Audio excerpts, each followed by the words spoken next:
Assalamu alaikum, all of you. I hope you all are doing well. As you know that I had started the lecture series which are related to general knowledge. अब last class में हमने जो है वो battles पढ़ी थी। Okay, battles का half part हमने कर लिया था। राइट, ये वाला पार्ट हमने कर लिया था। उससे पहले मैंने आपको जो है वो मेजर स्ट्रेट्स पढ़ाई थी, ये वाली। ओके, मैप के साथ फुल मैंने आपको ये एक्सप्लेन किया था। और आज जो है वो हमने जो है वो कंप्लीट किया था लास्ट क्लास में जितना। अब आज उससे आगे पढ़ेंगे इंशाल्लाह ताला। आज ये जो बैटल्स हैं वो हम लोग कंप्लीट कर लेंगे। तो ये मैंने करवाया था, फिर भी मैं आज इसको ये शुरू करती हूँ फर्स्ट वन लाइनर से ही। तो फर्स्ट वन लाइनर है कि cease fire line between Iran and Iraq took place in 1988 by the intervention of UN. Okay, cease fire line जो थी वो थी ईरान एंड इराक के दरमियान में। ओके, जो टुक प्लेस किया था, जो हुई थी, वो कब हुई थी? 1988 में, by the intervention of the UN. अब बेसिकली ये सीज फायर जो थी, जो हुई थी ईरान एंड इराक के दरमियान में, ये लास्ट की थी जो है वो 8 इयर्स तक। राइट, अब ये कब से कब तक मतलब चली थी? तो 1980 से 1988 तक ये जो है वो चली थी। And caused a massive destruction। इसकी वजह से क्या हुआ था कि massive destruction, बर्बादी हुई थी। Okay, a ceasefire was finally achieved in August 1988 through the intervention of the United Nations, not Burma।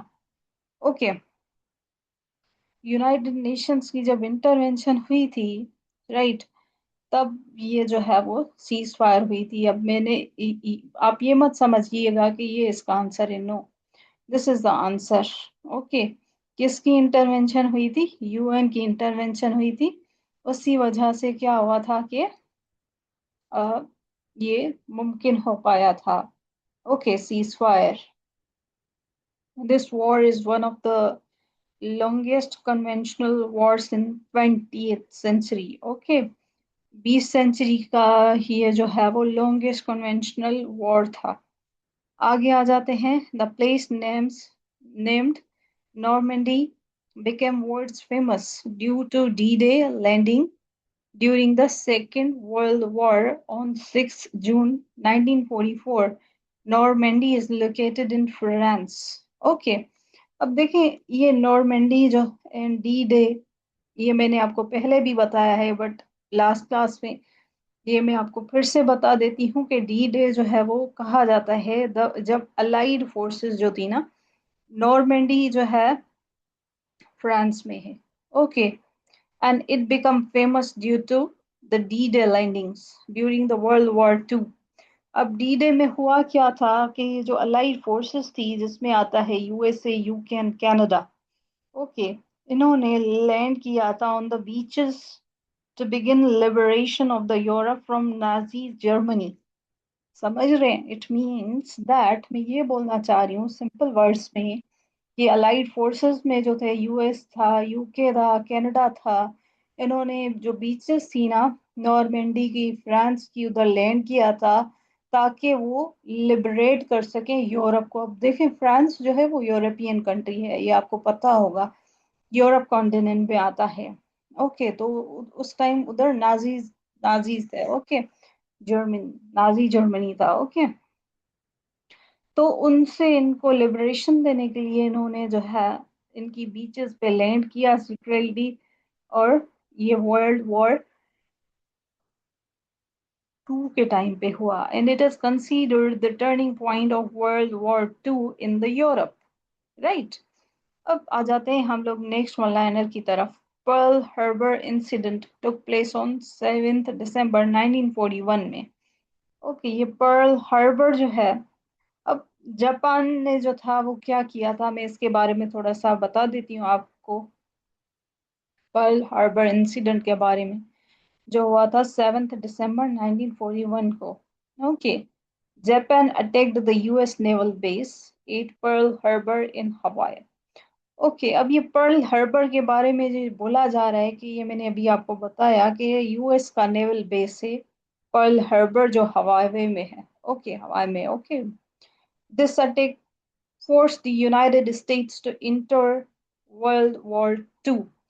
अब यही सबब बना था, और यही जो चीज थी उसकी वजह से क्या हुआ था, इस जब अटैक हुआ पर्ल हार्बर पे, यूएस नेवल बेस पे, तो यूनाइटेड स्टेट्स ने जो है वो वर्ल्ड वॉर 2 में वो इंटर हुए। ये क्या था? It was a surprise aerial attack destroying many US ships and aircrafts। अब ये सरप्राइज अटैक था। ओके। अब इन पे जब अटैक हुआ तो ये वर्ल्ड वॉर 2 में इंटर हुए। पर्ल हार्बर, ये आपको पता होना चाहिए, ये हवाई में है। ओके, हवा में है, एंड ये यूएस का ये पर्ल हार्बर नेवल बेस है। इसकी वजह से डिस्ट्रक्शन हुई, इसकी वजह से यूएस जो था वो वॉर में इंटर हुआ, और ये जो है वो सरप्राइज एरियल अटैक था जिसने डिस्ट्रॉय किया था यूएस की शिप्स को एंड एयरक्राफ्ट्स को। ओके। अब आ जाते हैं नेक्स्ट वन लाइनर की तरफ, जो है 1982 में ये हुआ था कि जो Falklands war was fought between the Britain and Argentina. क्या मैंने कहा कि 1982 में जो है वो फॉकलैंड वॉर, वो फॉकलैंड आइलैंड्स आपने सुना है? अगर आपने वर्ल्ड मैप सही से पढ़ा हो तो आपको फॉकलैंड आइलैंड्स का पता होगा। ओके। अब ये उसी पे ही जंग थी 1982 में, was fought between the Britain and Argentina. Okay, this war was fought between Britain and Argentina over the Falkland Islands. Britain gained the control after a short but intense conflict था ये। Okay, Britain ने इस पे control तो कर लिया था, okay, जल्दी, बट ये कॉन्फ्लिक्ट जो था बड़ा इंटेंस था, बहुत ही ज्यादा जो है वो अ, ये कह सकते हैं कि डिस्ट्रक्टिव था, इंटेंस था। Okay, shows importance of overseas territories in geopolitics। Okay, इससे हमें पता चलता है कि ये जो ओवरसीज टेरिटरीज होती हैं ना, उनकी कितनी अहमियत है। अब थोड़ा सा मैं रिलेट करूंगी पाकिस्तान से इसको। अब देखें, जब रशिया ने अटैक किया था अफगानिस्तान पे, तो पाकिस्तान ने जो है वो अफगानिस्तान के साथ मिलके जो है वो रशिया को मार भगाया था। ओके, क्योंकि रशिया को जो है वो चाहिए थी फ्रेश वाटर्स तक रसाई, तो वो अफगानिस्तान पे हमला करने के बाद पाकिस्तान पे करता। तो इसलिए पाकिस्तान ने जो है वो उस टाइम अफगानिस्तान का साथ दिया था। अब भी देखें, ये जो ईरान है, ईरान का जो स्ट्रेट पे ईरान का कंट्रोल जो है वो स्ट्रेट ऑफ हार्मुज पे है। तो वो उसके बंद होने से देखिए कितना ज्यादा जो है वो, कितनी ज्यादा इन्फ्लेशन हो गई है। राइट, तो ये जो चीजें होती है ना, अगर हमारा जैसे पाकिस्तान है, तो पाकिस्तान को जो है वो कोस्ट लाइन लगती है, सीज, हमारे पास अरेबियन सी है, उसके नीचे जो है वो इंडियन ओशन है, उसके बाद ये अरेबियन सी है। तो आपको ये पता है कि ये जो है वो पाकिस्तान भी ब्लेस्ड कंट्री है। अब चाइना भी देखें, इसलिए पाकिस्तान के साथ इन्वेस्टमेंट में है और डिफरेंट प्रोजेक्ट्स करता है। तो इंटरनेशनल पॉलिटिक्स में जो होता है ना, वो सेल्फ इंटरेस्ट ही इंसान को जो है वो आगे बढ़ाता जाता है, और रिलेशन उसी कंट्री के साथ कंट्रीज जो है वो डेवलप करती हैं या अपनी फॉरेन पॉलिसी उस अकॉर्डिंग बनाती हैं, जिससे उसको बेनिफिट होता है। अब देखें, वेनेजुएला था, वेनेजुएला के पास ऑयल रिसोर्सेज हैं, तो ट्रम्प ने अपनी पावर यूज करके उस कंट्री पे कंट्रोल करना चाहा। सिमिलरली सूडान की मैं आपको एग्जांपल दूं, तो सूडान में भी या अफ्रीका में भी नेचुरल रिसोर्सेज इतने ज़्यादा हैं, but they are very poor, और जो है वो बहुत ही ज़्यादा गरीब ममालिक कहें, या उनको जो है वो बेसिक नीड्स से वो महरूम लोग हैं। तो इसलिए उनको जो है उनके रिसोर्सेज को एक्सप्लॉइट किया जाता है, उनको खुद को एक्सप्लॉइट किया जाता है, और उनकी टेरिटरीज पे, उनके रिसोर्सेज पे कंट्रोल किया जाता है। तो ये वॉर जो है वो आजकल रिसोर्सेज की वॉर है।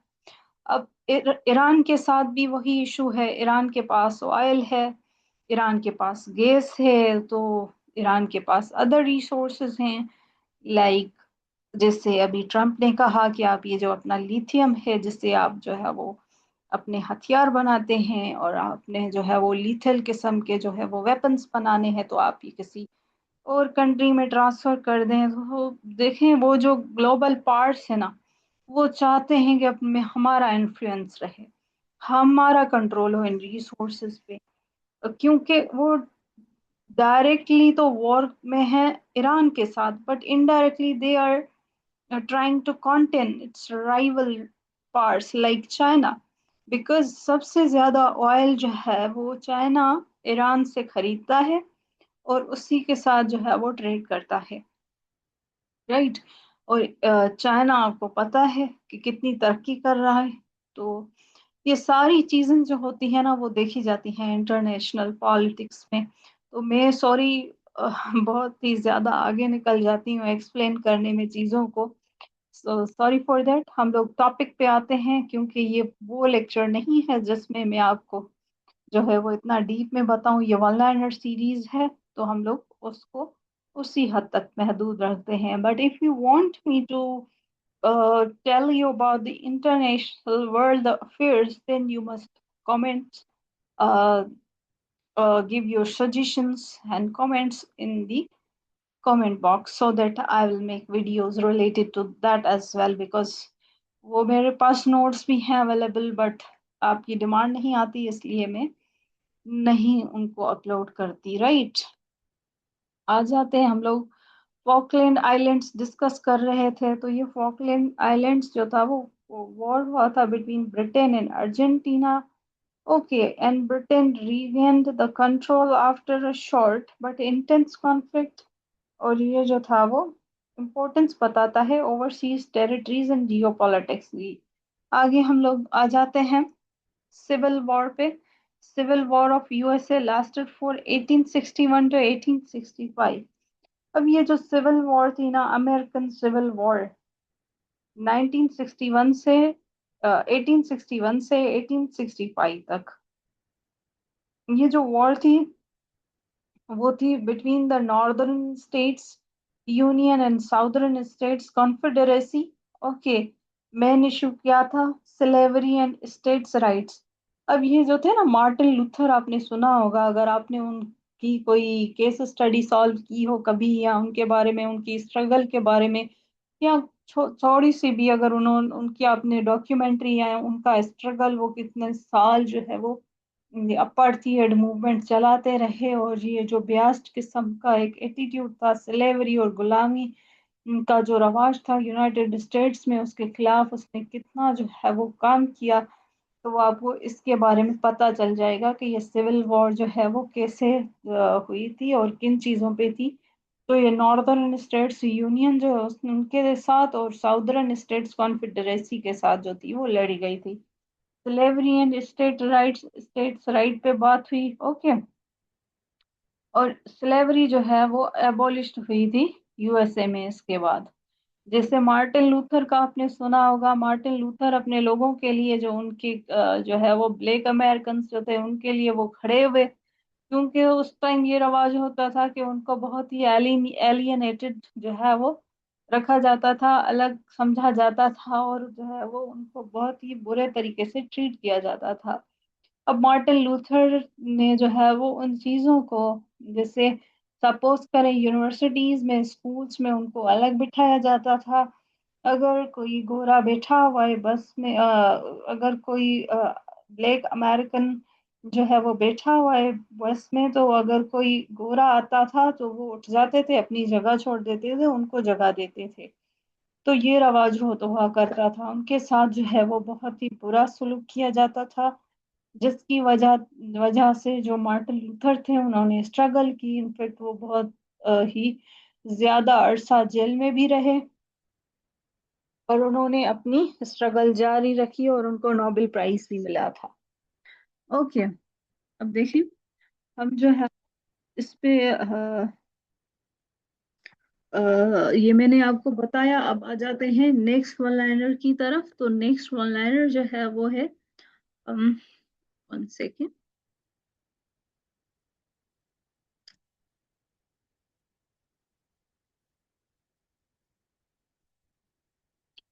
the famous British naval commander who uh, defeated होगा, okay, defeated the French naval fleet at Nile in 1788 and at Trafalgar in 1805 was Horatio Nelson. Okay, ये फ्रेंच जो है वो होरेटियो नेल्सन की बात हो रही है। ये फेमस ब्रिटिश नेवल कमांडर थे। ये डिफेक्टेड ही है। ओके, इन्होंने डिफेक्टेड किया था किसको, डिफीट किया था, सॉरी, डिफीट किया था इन्होंने किनको, फ्रेंच को। अब डिफीट किया था मतलब इन्होंने पता है क्या किया था कि इन्होंने बेसिकली ये देखें, इसमें ये फेमस ब्रिटिश नेवल कमांडर की बात हो रही है। ये इनका नेम जो है वो ये है, होरे होरेटियो नेल्सन। इन्होंने, अब ये देखें इस पीडीएफ में ना थोड़ी सी मिस्टेक्स हैं। ये सी नहीं होगा, ये स्पेलिंग में थोड़ा सा मसला है। DEFEAT डिफीटेड होगा। ओके, इसको मैं थोड़ा सा अलग से हाईलाइट कर देती हूँ। ओके, डिफीट गलत है। ओके, ये आपको इसको, डिफेक्ट गलत है, डिफीटेड है। ओके, अब ये देखें इन्होंने, ये कमांडर थे होरेटियो नेल्सन, ये ब्रिटिश नेवल कमांडर थे। ओके, इन्होंने डिफीट किया था, किनको डिफीट किया था, फ्रेंच को, at the battle of Nile, first battle of Nile में। Okay, and battle of Trafalgar में। बैटल ऑफ नाइल में 1798 में। Okay, and battle of Trafalgar में 1805 में। Trafalgar ensured British naval dominance for many years.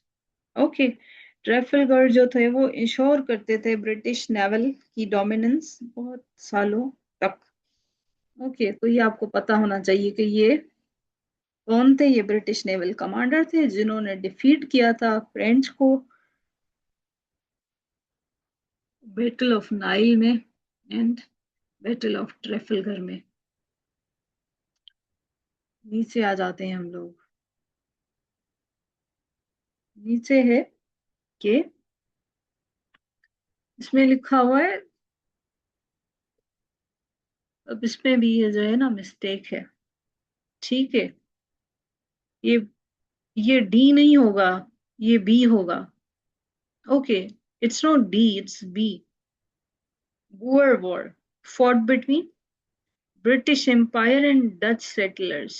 Boers in South Africa. Right, Boers in South Africa. Boers War fought between the South African and British. South African and British, इन दोनों के दरमियान में ये जो है वो Boer War लड़ी गई थी। Okay, British empire and Dutch settlers थे ये। डच सेटलर्स ये साउथ अफ्रीकन थे। इन्होंने, इस वॉर से क्या हुआ, strengthen the British control over the South Africa. इसकी वजह से क्या हुआ था कि जो ब्रिटिश थे उन्होंने अपना कंट्रोल जो है वो बढ़ा दिया था साउथ अफ्रीकन पे। ओके,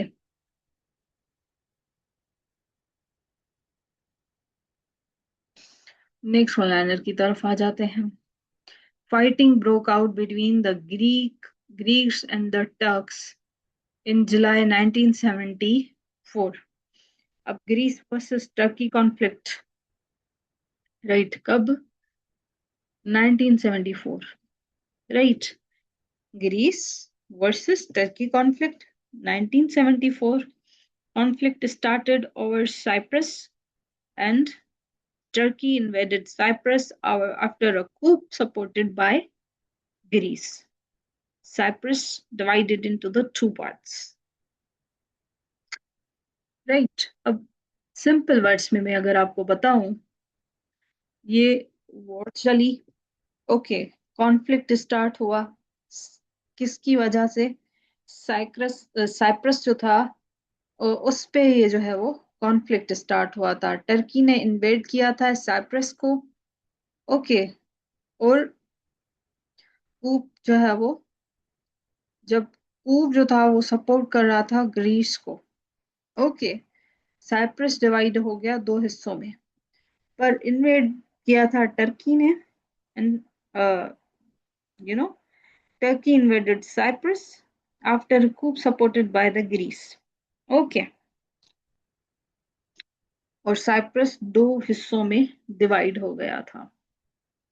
ये अपडेट याद रख लें, और ये भी आप याद रख लें कि ये Greece and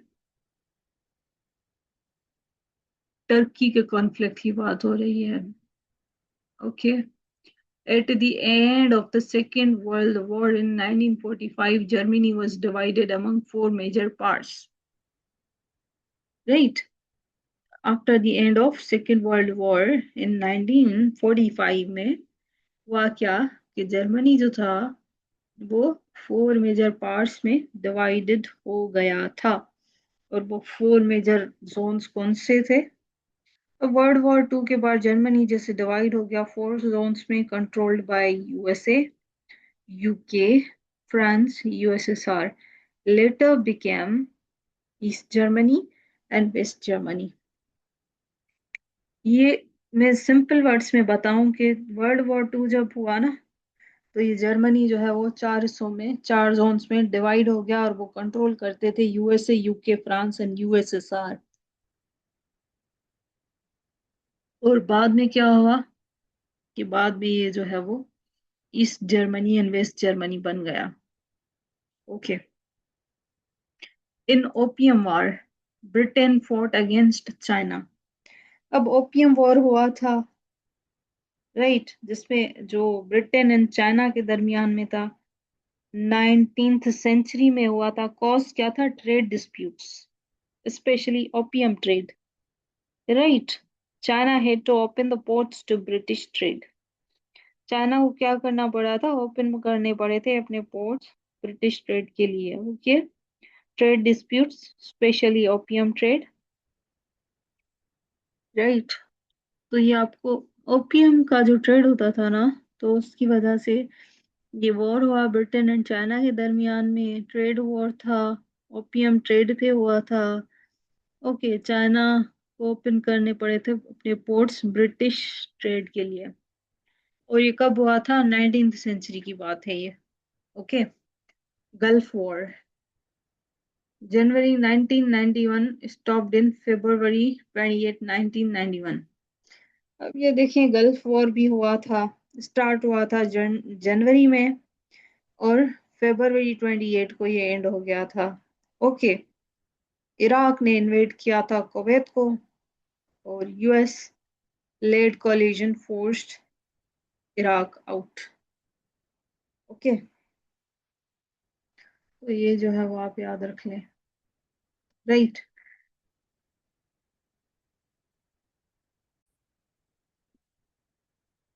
okay. So opium war का हमने पढ़ा, गल्फ वॉर का हमने पढ़ा कि 1991 में स्टॉप हुआ, और 1991 स्टॉप्ड इन फरवरी 28 1991 में। ओके।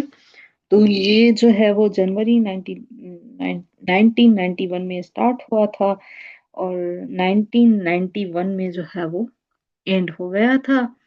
ये थोड़ा सा ही अरसा देखें आप तो चला है। Iraq invaded the Kuwait and US lead कोalition forced Iraq out. Okay. Next one liner अगर हम लोग देखें तो वो है ईरान इराक वॉर ड्यूरेशन की, जो स्टार्ट हुआ था सितंबर 1980 में और एंड हुआ था 1988 में। ओके। ये आप इनकी डेट्स भी थोड़ा सा माइंड में रख लें, ताकि आपको अंदाजा होना चाहिए ईरान एंड इराक वॉर का। ओके। ये मेजर वॉर्स हैं, one of the longest Wars in the modern history भी था ये। ओके। नेक्स्ट वन लाइनर की तरफ आ जाते हैं। तो नेक्स्ट जो वन लाइनर है वो है Lord George of the Great Britain represented in the treaty of Versailles. अब ट्रीटी ऑफ वर्सली जो थी ना, वो हुई थी 1919 में, राइट। ये आपको डेट भी आनी चाहिए। 1919 में क्या हुआ था? ट्रीटी ऑफ वर्सलीज हुई थी। After world war one, George जो थे, लियोर्ड जॉर्ज, उन्होंने रिप्रेजेंट किया था ब्रिटेन को, and treaty punished Germany heavily and the result क्या हुआ कि this lead to conditions that caused World War II. अब देखें ये जो है वो ट्रीटी इसलिए की गई थी कि ये पनिश करें हेविली जर्मनी को, पर इसकी वजह से क्या हुआ कि वर्ल्ड वॉर टू स्टार्ट हो गया। ओके, तो ये ट्रीटी ऑफ वर्सलीज भी आप जो है वो याद रख लें। ओके, नेक्स्ट वन लाइनर की तरफ आ जाते हैं। तो Germany under allied occupation. Okay, Germany remained in a grip of Allied occupation from 1994 to 1952. Okay, हुआ ये था कि जर्मनी जो है वो क्या था, remained under Allied control after 1945 until it regained the sovereignty later. This given dates 1994 to 1952 जो है वो इसमें जो है वो इनकरेक्ट है। राइट, ये डेट्स, वन सेकेंड, ये डेट्स जो है वो इनकरेक्ट है। राइट, तो ये आप जो है वो थोड़ा सा देख लीजिएगा, जैसे जर्मनी ने अपना पावर पे गेन किया आफ्टर 1945। ओके, आगे आ जाते हैं हम लोग, देख लेते हैं the American general who acted as a supreme commander of the allied forces in the Europe during the Second World War was D.D. Eisenhower. Okay, DD Eisenhower के बारे में लिखा हुआ है कि he was the supreme commander of allied forces, वो supreme commander थे allied forces के। ओके, यूरोप में वर्ल्ड वॉर टू के टाइम पे। राइट, नेक्स्ट वन लाइनर की तरफ आ जाते हैं। The criminals of the second world war were trailed in the city of Nuremberg. Okay, Nuremberg trials, trials जो थे नरम्बर्ग ट्रायल्स की बात हो रही है, ये आप थोड़ा सा देख लें कि हुआ ये था कि जो है वो वॉर क्रिमिनल्स जो थे ना वर्ल्ड वॉर टू के, उन्होंने ये कोशिश की थी कि नरम्बर्ग जो था वो जर्मनी जो था वो ये क्या कर लें, war criminals of world war two were tried in the Nuremberg Germany. Trial आप समझते हैं, ट्रायल ट्रायल होता है ना, क्रिमिनल्स का ट्रायल होता है, तो उनको जो है वो नरम्बर्ग जर्मनी में इन क्रिमिनल्स का जो है वो ट्रायल हुआ था। First time leaders were held accountable for world for war crimes internationally. अब क्रिमिनल्स जो थे सेकेंड वर्ल्ड वॉर के, उसमें लीडर्स भी थे, तो उनका जो है वो ट्रायल हुआ था नरम्बर्ग जो जर्मनी में है। सिंपल ये बात हो रही है। ओके, और ये जो लीडर्स का ट्रायल हुआ था ना जर्मनी में, तो ये पहली बार जो है वो जो बड़े बड़े लीडर्स जो थे ना उनको अकाउंटेबल ठहराया गया था वॉर क्राइम्स में इंटरनेशनली। आगे आ जाते हैं। Breakup of Germany occurred on 1945 and merger on October 3, 1990 में। ओके, जर्मनी क्या हुआ था कि स्प्लिट हुआ एंड बाद में ये रीयूनिफिकेशन भी हुई, डिवाइडेड इन 1945 एंड रीयूनाइटेड इन 3 अक्टूबर 1990 में। ओके, ब्रेकअप हुआ था जर्मनी का 1945 में, मर्जर ऑन अक्टूबर 3, 1990 में। राइट, अब ये जो इवेंट था ना ये मार्क करता है end of cold war divisions को। ओके, नेक्स्ट वन लाइनर की तरफ आ जाते हैं। इराक ऑक्यूपाइड कुवैत ऑन 2 अगस्त 1990। ये हमने पहले भी पढ़ा, मैंने आपको ये बताया। और इसकी वजह से क्या हुआ कि गल्फ वॉर जो थी वो ट्रिगर हो गई। इराक ने इन्वेड किया कुवैत को 2 अगस्त 1990 में, जो जिसके बाद जो है वो वॉर जो थी गल्फ वॉर वो बढ़ने लगी।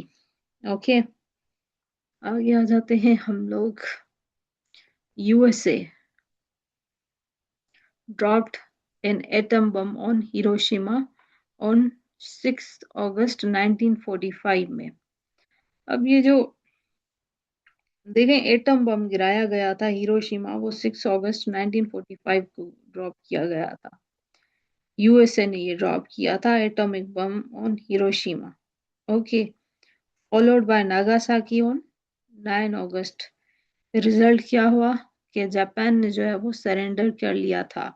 ओके, तो ये आप याद रख लें कि यूएसए ने ड्रॉप किया एटम बम ऑन हिरोशिमा पे ऑन 6 अगस्त 1945 में। ओके, अब आ जाते हैं नेक्स्ट वन लाइनर की तरफ। First world war began on 1914 AD and second World War started in 1939 when Germany attacked on Poland. Okay, and it is also considered as greatest war. इसको जो है वो ग्रेटेस्ट वॉर भी कहा जाता है। ओके, सिंपल है, फर्स्ट वर्ल्ड वॉर जो है बिगन हुई 1914 में, सेकंड जो है वो वर्ल्ड वॉर स्टार्टेड इन 1939 में when Germany attacked on Poland and it is also considered as greatest largest naval battle.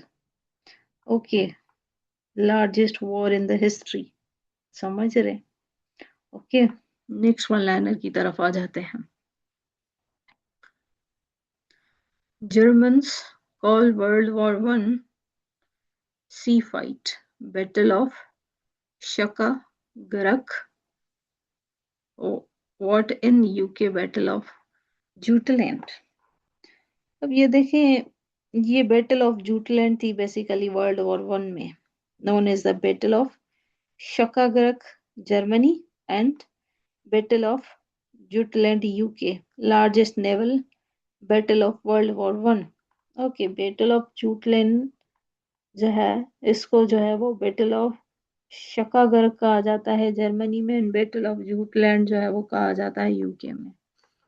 Okay, battle of Jutland है ये basically, Skagerrak and what in UK, UK में जो वैसे battle of Jutland कहा जाता है। Okay, next line की तरफ आ जाते हैं। Operation thunderbolt was the nickname given to which raid, Israeli raid on Europe, right. Operation thunderbolt की बात हो रही है। ओके, ये निकनेम था ऑपरेशन थंडरबोल्ट। अब Israeli rescue mission at Entebbe airport Uganda, hostages were rescued successfully। Okay, operation thunderbolt में जो है वो इजरायली रेस्क्यू मिशन था। ओके, ये thunderbolt was a nickname given to which Israeli raid on Entebbe। So, Israel rescue mission eight Entebbe airport Uganda, उसको जो operation Thunderbolt कहा जाता है। इसमें जो है वो होस्टेजेस जो थे ना उनको रेस्क्यू किया गया था। Okay, operation Thunderbolt, right. आगे आ जाते हैं हम लोग। In world war two the German launched operation Bernhard, what counterfeit British notes. अब देखें, ये जो है ना operation Bernhard, German plan during world war two to produce fake British currency. Um क्या था कि वीकन किया जाए ब्रिटिश इकोनॉमी को। अब ये भी देखें टेक्निक्स होती हैं इकोनॉमी को गिराने की। अब कोविड-19 आया था ना, तो चाइना ये क्लेम कर रहा था कि यूएसए की साजिश है, और यूएसए ये बोल रहा था कि ये चाइना की साजिश है। तो ये चीजें भी होती हैं। अब ये ऑपरेशन बर्नहर्ड में जर्मन का ये प्लेन था ड्यूरिंग वर्ल्ड वॉर 2 में कि ये फेक ब्रिटिश करेंसी बना के ब्रिटिश की इकोनॉमी को वीकन करें। ओके, उसका नाम है ऑपरेशन बर्नहर्ड। राइट। काउंटरफीट कहते हैं जाली को। In world war 2 the Germans launched operation Bernhard. Okay, what counterfeit British notes, to counter note British notes. Okay, आगे आ जाते हैं। In world war 2 what was the German code name for invasion of the Russia, was Barbarossa. Okay, Barbarossa जो है वो नाम था। German invasion of Soviet Union 1914, biggest land invasion in the history. Right.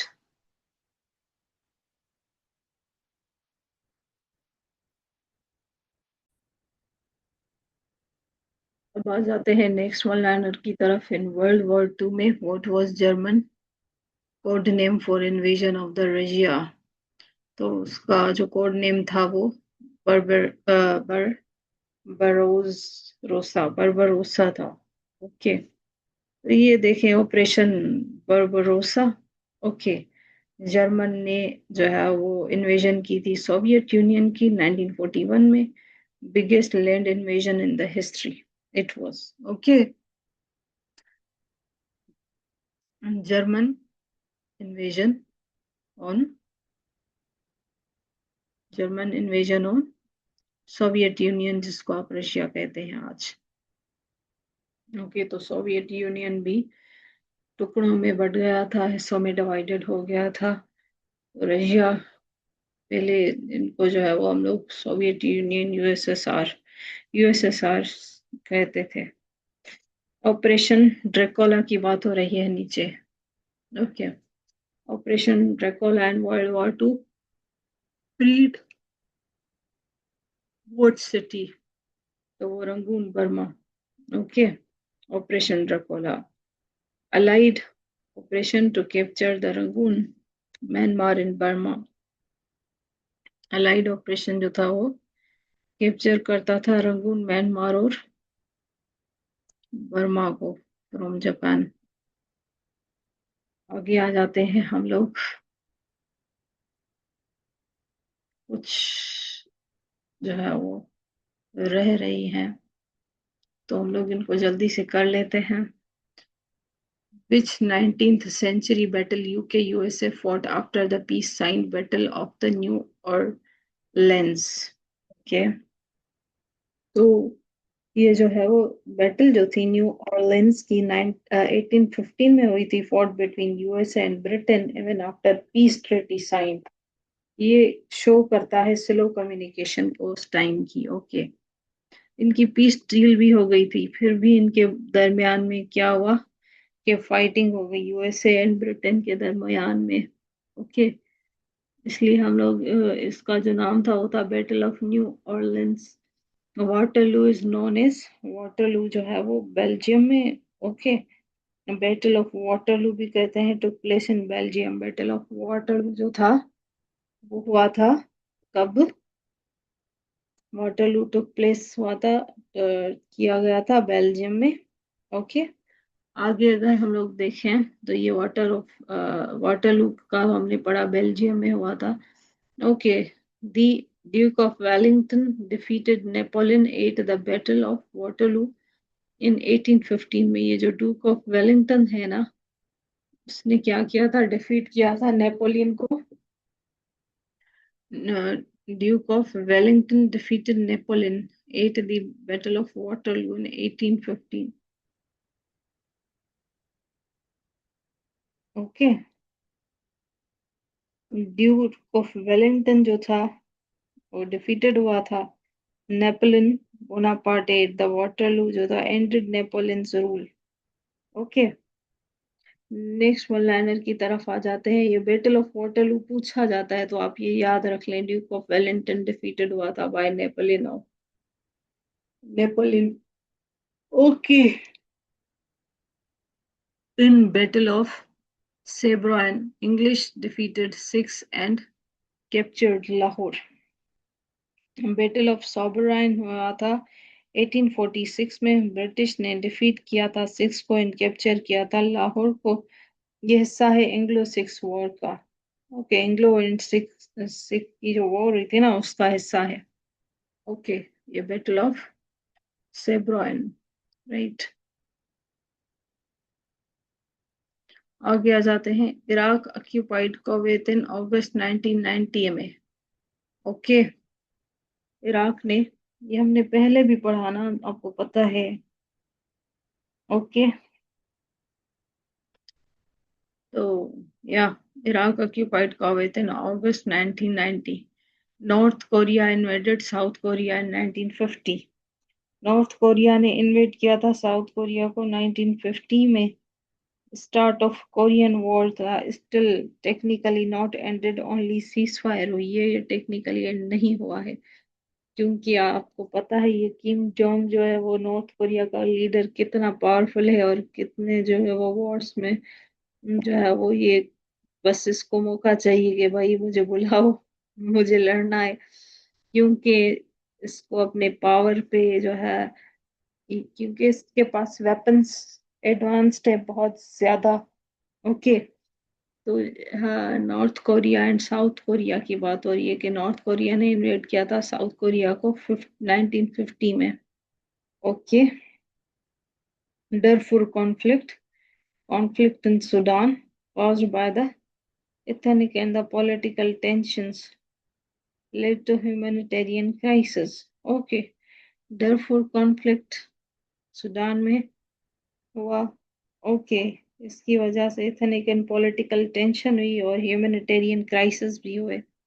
तो ये था आज का क्लास। बड़ी मेहनत के साथ जो है वो एक्सप्लेनेशन इसकी ढूंढनी पड़ती है, फिर आपके लिए जो है वो लेक्चर्स अपलोड किए जाते हैं, राइट।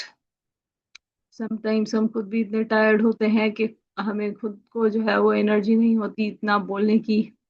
बट आपसे रिक्वेस्ट ये है कि आप लाइक एंड सब्सक्राइब कर दिया करें। ओके, अगर आपको कोई सजेशन देनी हो और अपनी राय का जो है वो राय देनी हो तो आप वो कमेंट सेक्शन में दे सकते हैं। बाकी अगर आप मेरे चैनल पे न्यू हैं, आप प्लेलिस्ट में जाके पूरी सीरीज हर टॉपिक से रिलेटेड आप देख सकते हैं। हर सब्जेक्ट की सीरीज बनी हुई है। ओके, अपना बहुत सारा ख्याल रखिएगा और हमें अपनी दुआ में ज़रूर याद रखिएगा। थैंक यू, अल्लाह हाफिज़।